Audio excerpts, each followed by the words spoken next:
লাশটাকে তুমি কাভার করো, তারপরে খাটিয়ার মধ্যে লাশটাকে রেখে বিশাল একটা প্রোগ্রাম করো, একটা ফিউনারাল প্রোগ্রাম করো। ওই প্রোগ্রামের ডানে বায়ে পেছনে লাশটারে রাখলে হবে না, প্রোগ্রামের একেবারে সামনটাতে তুমি লাশটাকে রাখো। সুবহানাল্লাহ।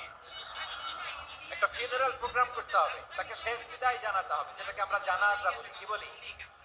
জানাজা মানে মাইয়িতের জন্য দোয়া, তার জন্য দোয়া করা হয়, তাকে একটা সিস্টেমেটিক অর্ডারে কবরে রাখা হয়, সুন্দরভাবে সেটাকে কবরস্থ করা হয়, মাটি দেয়া হয়, পানি দেয়া হয়। তার মানে মরে গেল মানুষের সম্মান বাড়াই দিয়েছে কে?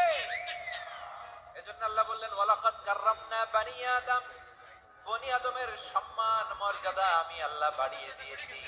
মানুষের সম্মানে তুমি কখনো আঘাত করো না, ঠিক কি না? তাহলে ভাই, প্রথম মেসেজ হচ্ছে the first and foremost message tonight to the people of Jasur. আল্লাহ বলেন I have dignified the status of son of Adam. আমি বনি আদম সবার মর্যাদা বাড়িয়ে দিয়েছি। হোক আস্তিক নাস্তিক, হোক কাফের কিংবা মুশরিক, তার মর্যাদা বাড়াই দিছে কে? যখন বন্যা হয় আমরা ত্রাণ নিয়ে যাই, আমরা শুধু মুসলমানদেরকে ত্রাণ দেই নাকি? হ্যাঁ, আমরা মুসলমানকেও দেই, অমুসলমানকেও দেই, হিন্দুকেও দেই, বৌদ্ধকেও দেই। যেখানেই মানবতা বিপন্ন সেখানে ইসলামের হেল্পিং হ্যান্ড আছে না নাই? সুবহানাল্লাহ, কি দিন আমরা পেয়েছি, কি বিধান আমরা পেয়েছি। ওয়ালাকাদ কাররামনা বানি আদম, আমি বনি আদমকে সম্মানিত করেছি। এরপর আল্লাহ বললেন ওয়া হামালনাহুম ফিল বাররি ওয়াল বাহর, মানুষকে স্থলে এবং সমুদ্রে চলাচলের বাহন আমি দিয়েছি। স্থলে কিভাবে চলবে, জলে কিভাবে চলবে, এই বাহনের ব্যবস্থা করেছে কে? এই জেনজি, এই সামড়া, ইরাম করতেছো কিসের জন্য? হ্যাঁ, ইরাম করলে চলবি? হ্যাঁ, বস বস বস বস, আওয়াজ করতেছো কেন? দিবা না, কথা বলতে দিবা না আমাকে? এইটা বুঝি তোমাদের ভালোবাসার নমুনা? তোমাদের ভালোবাসার কারণে যদি আমি কোথাও দাঁড়াতেই না পারি, কোথাও বসতে না পারি, কোথাও দুটা কথা বলতে না পারি, এই ভালোবাসা দিয়ে কি হবে আমার? বরং ঘামতে ঘামতে ঘর্মাক্ত হব, রক্তাক্ত হব। কিন্তু সেন্ট্রাল থেকে, সেন্ট্রালি যে ইনস্ট্রাকশন আসবে, সেই ইনস্ট্রাকশনের এক চুল আমরা ডানে বায়ে যাব না। এইটা গণজাগরণের জন্য এইটা দরকার, ইসলামী বিপ্লবের জন্য এইটা দরকার। তো আধা ঘন্টা ধরে যদি তোমাদেরকে থামানোই না যায়, এই লস্কর দিয়ে আমি কি করব? আল্লাহর ওয়াস্তে নো নো নো স্লোগান, চুপচাপ একেবারে আমার দিকে তাকাও। আল্লাহ বললেন ওয়া হামালনাহুম ফিল বাররি ওয়াল বাহর, জলে স্থলে আমি চলাচলের যানবাহনের ব্যবস্থা করেছি। আমরা স্থলে ঘোড়ার উপরে চড়ি, উটের উপরে চড়ি, গাড়ির উপরে চড়ি। এই যে গাড়ির ইঞ্জিন বানাইছি আমরা, এটার মেধা দিয়েছে কে?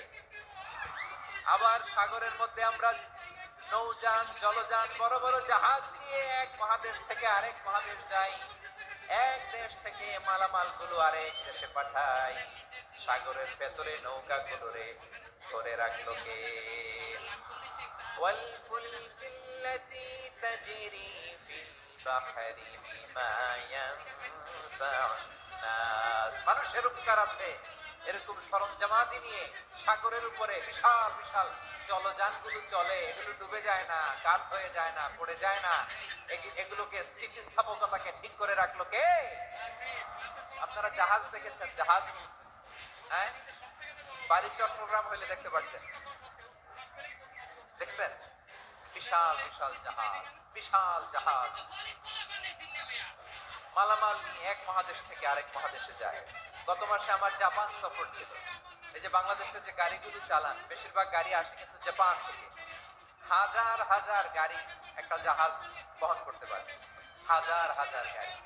এটারে সাগরের মধ্যে ভাসাইলো কে? সবাই বলুন, ভাসালো কে?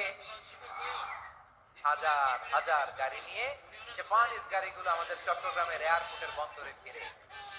যুক্তরাষ্ট্রে আমি দেখেছি বিশাল বিশাল জাহাজ। আপনারা টাইটানিক জাহাজের নাম শুনেছেন? টাইটানিকেরও 8 গুণ 10 গুণ বড়। সুবহানাল্লাহ করবেন না?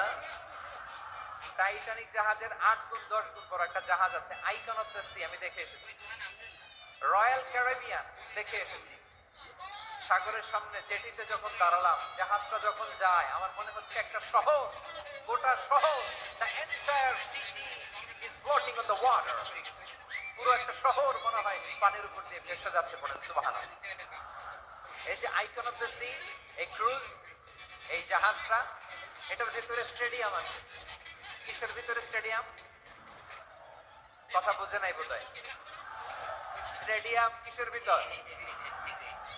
সুইমিং পুল আছে, শপিং মল আছে, রেস্টুরেন্ট আছে, ক্লাব আছে, 3000 4000 রুম বিশিষ্ট, কক্ষ বিশিষ্ট হোটেল আছে। এই সবগুলোর নিয়ে এগুলো চলে সাগরের এই দোলার মধ্যে, জলোচ্ছ্বাসের মধ্যে, এই সাগরের ভেতরে এই জাহাজগুলোর ভাসা